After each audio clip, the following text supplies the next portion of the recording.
ada intimidasi kepala desa, mereka banyak dapat di Jawa Tengah tuh, intimidasi kepala desa. Lalu pencoblosan yang di 02 itu mereka juga banyak dapatkan. Ya. Tapi intimidasi ini dilakukan oleh aparat atau Masif dan terstruktur, jadi semua pihak dilibatkan. Itulah kenapa ini menjadi pelanggaran serius dan ini betul-betul pemilu yang menurut kita pemilu yang paling curang saat ini. Karena ini dilakukan secara masif dan betul-betul terstruktur dari atas sampai ke bawah yang bekerja.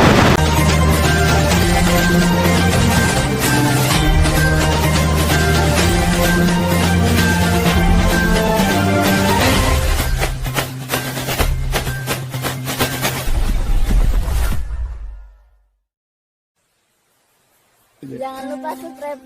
Jangan lupa subscribe. Assalamualaikum warahmatullahi wabarakatuh. Sahabat BN, jumpa kita kembali.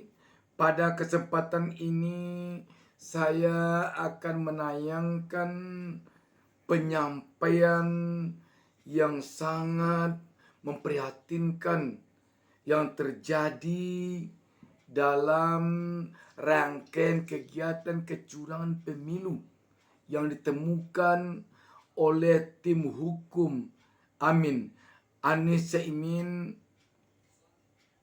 mulai sejak pra pencoblosan sampai kepada setelah pencoblosan atau pada tahap penghitungan suara. Jadi kami saat ini sudah berhasil mengumpulkan fakta-fakta dan bukti-bukti yang mempunyai nilai pembuktian. Jadi tidak hanya informasi, tapi mempunyai nilai pembuktian. Itulah yang sekarang lagi dikumpulkan oleh kawan-kawan tim hukum nasional untuk kami nanti siapkan untuk diproses di Bawaslu dan di MK. Termasuk tadi yang dijelaskan oleh Mas Anies, jauh sebelum proses pencoblosan sudah banyak sekali kecurangan-kecurangan yang terstruktur. Terstruktur itu artinya melibatkan pimpinan-pimpinan negara, baik itu penyelenggara pemilu maupun aparat penegak hukum sampai kepala desa. Nah, ini fakta-fakta yang di lapangan kami lagi kumpulkan dan inilah yang akan kami sampaikan nanti di persidangan. Langsung yang paling banyak itu masalah pengerahan kades. Waktu itu Anda sempat bilang tanggal 14 itu. Paling banyak itu adalah pengerahan kepala desa. Jadi melonjaknya suara ini betul-betul maksimal kepala desa bergerak. Kepala desa bergerak dan kita sudah menemukan fakta-fakta dan saksi-saksi yang siap untuk bersaksi di persidangan. Memang kami mengalami kendala. Saat ini banyak saksi-saksi kami diintimidasi, saksi-saksi kami ditekan, dilaporkan ke polisi, ada juga yang ditawarkan imbalan dan macam-macam. Tapi alhamdulillah saksi kami masih komitmen dan kami sudah verifikasi melalui pernyataan materai dan video. mungkin dari sisi time seriesnya, dari rentang waktu berapa bulan sebelum pencoblosan misalnya kegiatan seperti itu terjadi. Ya, kegiatan itu jauh sebelum pencoblosan sebetulnya. Proses itu sudah disiapkan jauh sebelum pencoblosan, tapi masifnya itu ketika masa tenang. Kami dapatkan fakta masifnya itu pada waktu masa tenang. Masa tenang itu luar biasa, operasi gerilianya itu luar biasa, dan kita mempunyai fakta-fakta di lapangan. Jadi kami mohon kawan-kawan bersabar karena fakta-fakta ini tidak bisa kami ungkapkan karena kaitan dengan perlindungan saksi-saksi kami yang ada di lapangan. Spesifiknya kalau pengerahan kades itu apakah ditujukan kepada masyarakat atau para pemilih, itu ditujukan untuk memilih calon tertentu? Ya, betul sekali. Jadi kades-kades ini tadinya ada yang ditekan, ada yang diberi imbalan kades-kades ini. Lalu mereka targetnya adalah pemenangan paslon tertentu.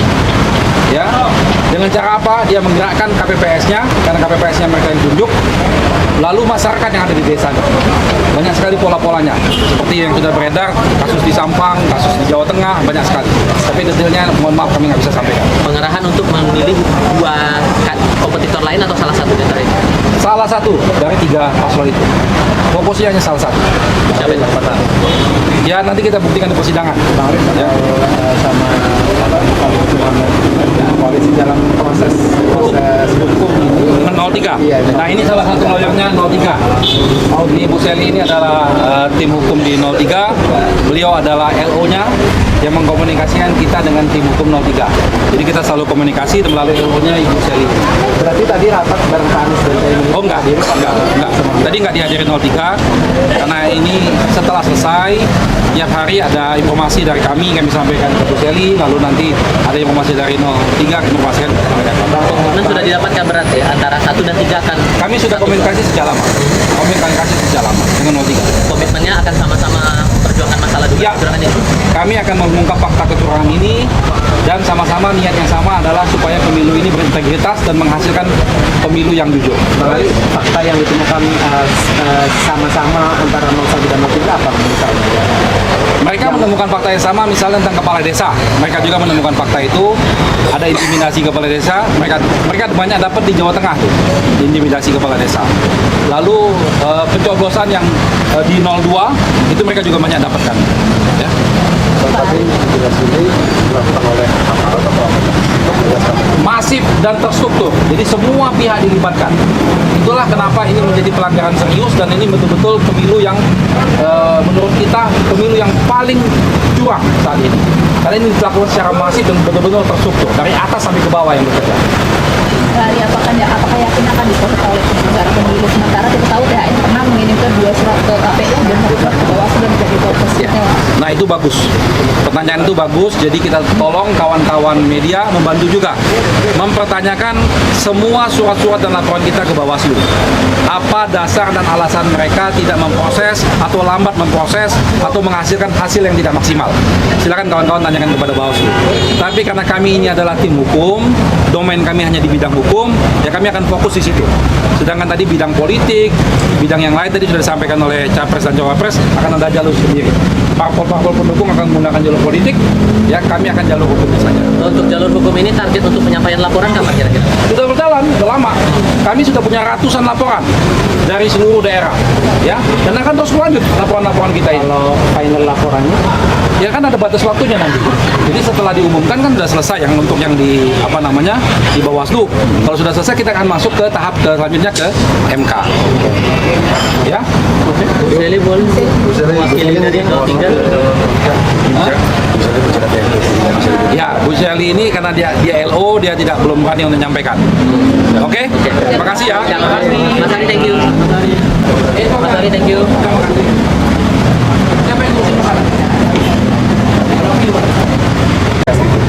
Jadi kami saat ini sudah berhasil mengumpulkan fakta-fakta dan bukti-bukti yang mempunyai nilai pembuktian. Jadi tidak hanya informasi, tapi mempunyai nilai pembuktian. Itulah yang sekarang lagi dikumpulkan oleh kawan-kawan tim hukum nasional untuk kami nanti siapkan untuk diproses di Bawaslu dan di MK. Termasuk tadi yang dijelaskan oleh Mas Anies, jauh sebelum proses pencoblosan sudah banyak sekali kecurangan-kecurangan yang terstruktur.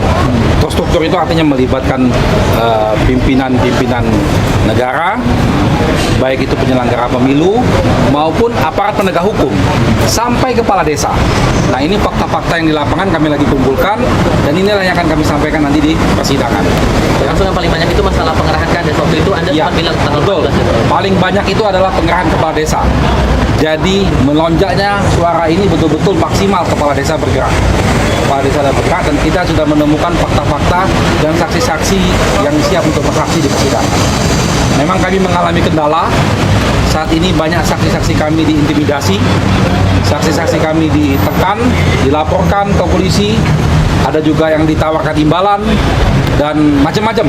Tapi alhamdulillah saksi kami masih komitmen dan kami sudah verifikasi melalui pernyataan materai dan video. mungkin dari sisi time series-nya dari rentang waktu berapa bulan sebelum pencoblosan misalnya kegiatan seperti itu terjadi. Ya, kegiatan itu jauh sebelum pencoblosan sebetulnya. Proses itu sudah disiapkan jauh sebelum pencoblosan, tapi masifnya itu ketika masa tenang. Kami dapatkan fakta masifnya itu pada waktu masa tenang. Masa tenang itu luar biasa. Operasi gerilianya itu luar biasa dan kita mempunyai fakta-fakta di lapangan. Jadi kami mohon kawan-kawan bersabar karena fakta-fakta ini tidak bisa kami ungkapkan karena kaitan dengan perlindungan saksi-saksi kami yang ada di lapangan. Spesifiknya kalau pengerahan kades itu apakah ditujukan kepada masyarakat atau para pemilih, itu ditujukan untuk memilih calon tertentu? Ya, betul sekali. Jadi kades-kades ini tadinya ada yang ditekan, ada yang diberi imbalan kades-kades ini.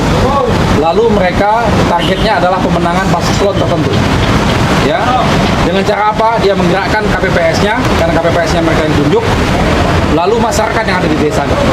Banyak sekali pola-polanya, seperti yang sudah beredar, kasus di Sampang, kasus di Jawa Tengah, banyak sekali. Tapi detailnya, mohon maaf kami nggak bisa sampaikan. Pengerahan untuk memilih dua kompetitor lain atau salah satu di antara ini? Salah satu dari 3 paslon itu. Fokusnya hanya salah satu. Siapa itu? Ya, nanti kita buktikan di persidangan. Ya. Sama koalisi dalam proses hukum ini. 03. Iya, iya. Nah, ini salah satu lawyernya 03. Ini Bu Seli ini adalah tim hukum di 03. Beliau adalah LO-nya yang mengkomunikasikan kita dengan tim hukum 03. Jadi kita selalu komunikasi melalui LO-nya Ibu Seli. Berarti tadi rapat bareng Pak Anies dan Caimin. Oh enggak. Tadi enggak dihadirin 03 karena ini setelah selesai tiap hari ada informasi dari kami sampaikan ke Bu Seli, lalu nanti ada informasi dari 03 kami informasikan ke Komitmen sudah didapatkan berarti ya, antara 1 dan 3 akan kami sudah komunikasi sejak lama. Dengan 03. komitmennya akan sama-sama memperjuangkan masalah dugaan Ya. kecurangan itu. Kami akan mengungkap fakta kecurangan ini dan sama-sama niat yang sama adalah supaya pemilu ini berintegritas dan menghasilkan pemilu yang jujur. Bang Ali, fakta yang ditemukan sama-sama antara 01 dan 03 apa misalnya? Mereka menemukan fakta yang sama misalnya tentang kepala desa. Mereka juga menemukan fakta itu ada intimidasi kepala desa. Mereka banyak dapat di Jawa Tengah tuh, intimidasi kepala desa. Lalu pencoblosan yang di 02 itu mereka juga banyak dapatkan. Ya. Tapi jelas ini dilakukan oleh aparat atau apa?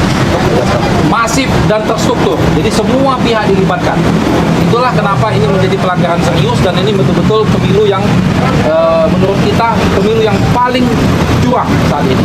Karena ini dilakukan secara masif dan betul-betul terstruktur dari atas sampai ke bawah yang bekerja. Hari apakah yakin akan diproses oleh penyelenggara pemilu sementara kita tahu THN pernah mengirimkan 2 surat ke KPU dan 1 surat ke Bawaslu dan tidak diproses. Ya. Nah itu bagus. Pertanyaan itu bagus. Jadi kita tolong kawan-kawan media membantu juga mempertanyakan semua surat-surat dan laporan kita ke Bawaslu. Apa dasar dan alasan mereka tidak memproses atau lambat memproses atau menghasilkan hasil yang tidak maksimal? Silakan kawan-kawan tanyakan kepada Bawaslu. Tapi karena kami ini adalah tim hukum, domain kami hanya di bidang hukum, ya kami akan fokus di situ. Sedangkan tadi bidang politik, bidang yang lain tadi sudah disampaikan oleh Capres dan Cawapres akan ada jalur sendiri. Parpol-parpol pendukung akan menggunakan jalur politik, ya kami akan jalur hukum saja. Untuk jalur hukum ini target untuk penyampaian laporan kapan kira-kira? Sudah berjalan, sudah lama. Kami sudah punya ratusan laporan dari seluruh daerah, ya, dan akan terus lanjut laporan-laporan kita ini. Kalau final laporannya, Ya kan ada batas waktunya nanti. Jadi setelah diumumkan kan sudah selesai yang untuk yang di di Bawaslu. Kalau sudah selesai kita akan masuk ke tahap selanjutnya ke MK.